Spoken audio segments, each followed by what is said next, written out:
Welcome to new TV Telugu. భారత యువ grand master Gukesh ప్రపంచ చెస్ ఛాంపియన్ గా అవతరించాడు. చివరిదైన 14వ గేమ్లో చైనాకు చెందిన లిరెన్ ను ఓడించిన గుకేష్ ప్రపంచ ఛాంపియన్షిప్ ను కైవసం చేసుకున్నాడు.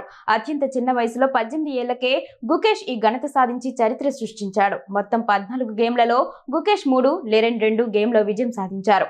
9 గేమ్లు డ్రా అయ్యాయి. ఈ క్షణం కోసం తాను 10 ఏళ్లుగా కలలు కన్నానని గుకేష్ అన్నాడు. తన కల నెరవేరినందుకు ఎంతో సంతోషంగా ఉందన్నాడు. ఈ విజయాన్ని తాను ఊహించలేదని, ఈ ఘనత సాధించగానే భావోద్వేగానికి లోనయ్యానన్నాడు. తన దృష్టిలో లిరెన్ నిజమైన ప్రపంచ ఛాంపియన్ అని పేర్కొన్నాడు. లిరెన్ కు అతను ధన్యవాదాలు తెలిపాడు.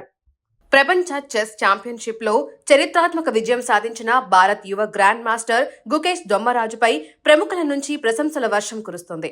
ఇప్పటికే రాష్ట్రపతి ద్రౌపది ముర్ము, ప్రధాని మోదీ, తెలుగు రాష్ట్రాల సీఎంలు, క్రీడా, రాజకీయ రంగాలకు చెందిన ప్రముఖులు గుకేష్ ను ప్రశంసలతో ముంచెత్తారు. తాజాగా టాలీవుడ్ సినీ ప్రముఖుల నుంచి అభినందనలు వెల్లువెత్తుతున్నాయి. మెగాస్టార్ చిరంజీవి, జూనియర్ ఎన్టీఆర్, దర్శకుడు ఎస్ఎస్ రాజమౌళి తదితరులు ఎక్స్ వేదికగా గుకేష్ ను అభినందించారు.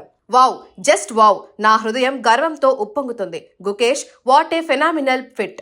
భారతదేశం మీ గురించి గర్విస్తుంది. 18 సంవత్సరాల వయసులో 18వ ప్రపంచ చెస్ ఛాంపియన్ చరిత్రలో 2వ భారతీయుడు మాత్రమే. అన్నిటికంటే పిన్న వయస్కుడైన ప్రపంచ ఛాంపియన్ గా మారడం మేరా భారత్ మహాన్ అంటూ చిరు ట్వీట్ చేశారు.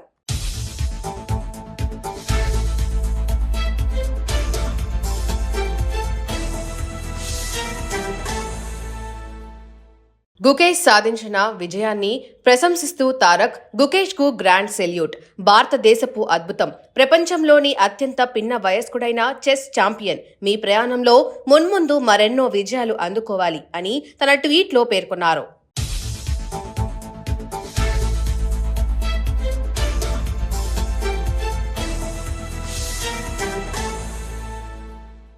అభినందనలు గుకేష్. ప్రపంచంలోనే అత్యంత పిన్న వయస్కుడైన చెస్ ఛాంపియన్ గా అవతరించటం, ప్రపంచ వేదికపై దేశం గర్వించేలా చేశావు. జై హింద్ అంటూ రాజమౌళి ట్వీట్ చేశారు.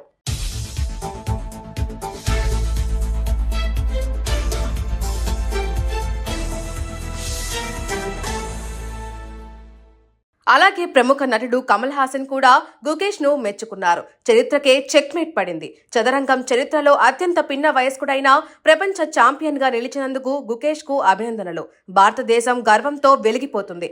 ఆఖరి గేమ్లో ప్రత్యర్థిపై అద్భుతంగా ఆడటం అనేది మా ఛాంపియన్ ప్రశాంతత, ధైర్యాన్ని తెలియజేస్తుంది అని కమల్ ట్వీట్ చేశారు.